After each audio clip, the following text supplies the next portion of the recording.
Michel Collomb, est-ce que vous pouvez nous expliquer ce que c'est que cette flottille qui est partie vers Gaza? Ce sont des navires chargés qui ont pris la mission d'apporter de l'aide humanitaire. Il faut savoir qu'Israël impose un blocus illégal d'ailleurs en droit international. Il affame les gens de Gaza, il les prive de nourriture, de médicaments, de toutes les choses essentielles. Il leur rend la vie impossible. Et donc ce sont des gens de nombreux pays qui ont été très courageux en disant on ne va pas laisser tomber les Palestiniens, on va montrer qu'ils ne sont pas seuls.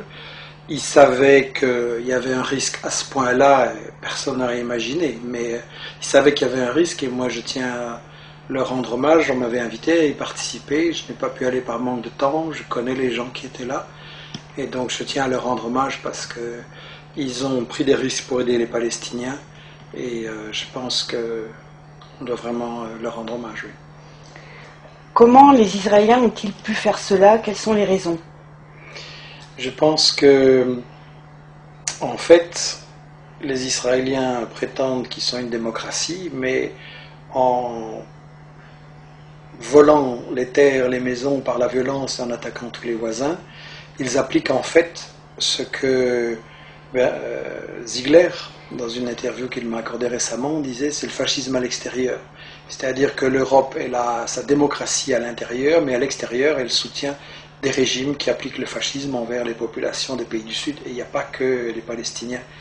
Donc je pense que c'est une dictature coloniale, il faut avoir le courage de le dire. En 2010, il reste une colonie, c'est la dernière, Israël se maintient par la brutalité, c'est une dictature. Et est-ce que les Israéliens se moquent de l'opinion publique? En fait, non, ils y sont très sensibles. Ils ont peur de perdre leur image d'État démocratique, recherchant la paix, blablabla, et ils y sont sensibles. Le problème, c'est que l'opinion publique ne s'exprime pas assez. En fait, il y a de plus en plus de gens qui se rendent compte qu'Israël ment, qu'il ne recherche pas la paix, qu'il cherche des excuses hypocrites, mais cette opinion ne se fait pas encore assez sentir. Les dirigeants politiques maintiennent leur soutien à Israël. Il faut absolument amplifier l'information alternative. Il faut absolument aussi démolir les mythes de ce que j'appelle la propagande de guerre israélienne, par laquelle ils se présentent, par exemple, toujours en victime. Dans ce cas-ci aussi, les navires de guerre attaquent des humanitaires et Israël a encore le culot de se présenter comme étant la victime et ses soldats en danger. Là, c'est flagrant aujourd'hui. Mais en réalité, ils font ça tout le temps. Et le problème, c'est que les médias n'ont pas répondu à ça. Les médias laissent passer en général. Israël se présente toujours en rôle de victime. Justement, le président français Nicolas Sarkozy a réagi ce midi en disant que la réaction des Israéliens avait été disproportionnée. Qu'en pensez-vous? Je suis scandalisé. Quand le président français dit que la réaction israélienne est disproportionnée, c'est un menteur. Parce qu'une réaction disproportionnée, ça veut dire une réaction qui est légitime, mais qui exagère. Et ça fait référence, à ce qu'on appelle en droit international la légitime défense. C'est-à-dire qu'un État qui est attaqué a le droit de se défendre, mais il doit répondre sans exagérer.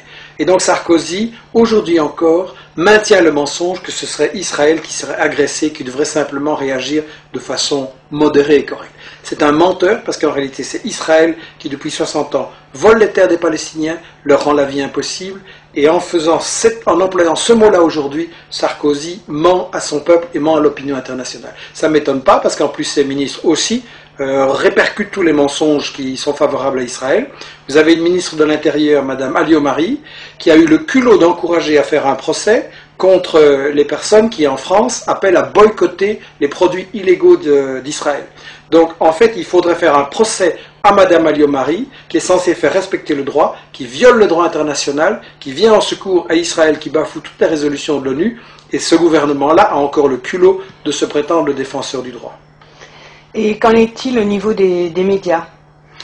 Je pense justement qu'on a un problème, et on le voyait aujourd'hui. Moi j'étais scandalisé, on est là dans l'après-midi des événements, j'étais scandalisé en voyant les médias ce matin, à qui ils donnaient la parole au gouvernement israélien, qui reconduit ces mensonges, que c'était des gens dangereux, qui sont liés au terrorisme international. Mais je veux dire, c'est comme faire interviewer le violeur dans une affaire de faits divers, quoi. C'est ahurissant. Donner la parole aux victimes, donner la parole aux gens qui expliquent qu'Israël ment, donner la parole aux analystes qui vont vraiment éclairer les faits et pas aux gens qui ont commis ces crimes. Je suis scandalisé et pas étonné.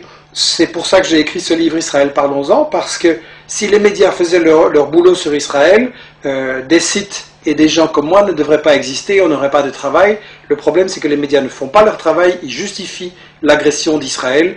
Et le problème, c'est que là, aujourd'hui, il y a de l'indignation, toute la semaine aussi, et puis ça va retomber. Et chaque fois qu'on va présenter dans les médias, on va dire Israël riposte à des agressions et fait des représailles, etc. Israël est l'agresseur. Et suite à ce drame, qu'est-ce qui va se passer selon vous ? Les gens sont parfois inquiets en disant Israël a tous les moyens, il peut tout se permettre, il est dans l'impunité. Je pense au contraire que quand Israël commet ses actes, ça montre qu'il est en position de faiblesse.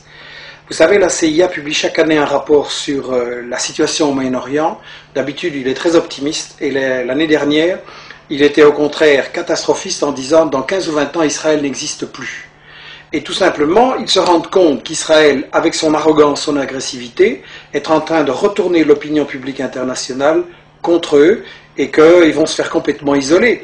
Et si le monde arabe, il y a un peu moins de gouvernements traîtres et vendus aux États-Unis et un peu plus de gouvernements qui défendent les intérêts de leur population, qui veulent, comme Chavez, utiliser le pétrole, non pas pour enrichir les multinationales et enrichir quelques milliardaires, mais pour mettre fin à la pauvreté, donner l'éducation, les soins de santé, etc. à tout le monde, à ce moment-là, je pense que les choses vont pouvoir changer. Et je crois que ce qui est important, c'est de voir notre responsabilité à tous. L'information, c'est à nous à la faire, avec Internet, avec le travail que j'ai proposé, que tout le monde parle d'Israël et explique la vérité sur Israël. Et à ce moment-là, je pense que là, ça va enfin pouvoir s'arrêter et qu'on va enfin pouvoir imposer une solution de paix et de paix juste au Moyen-Orient.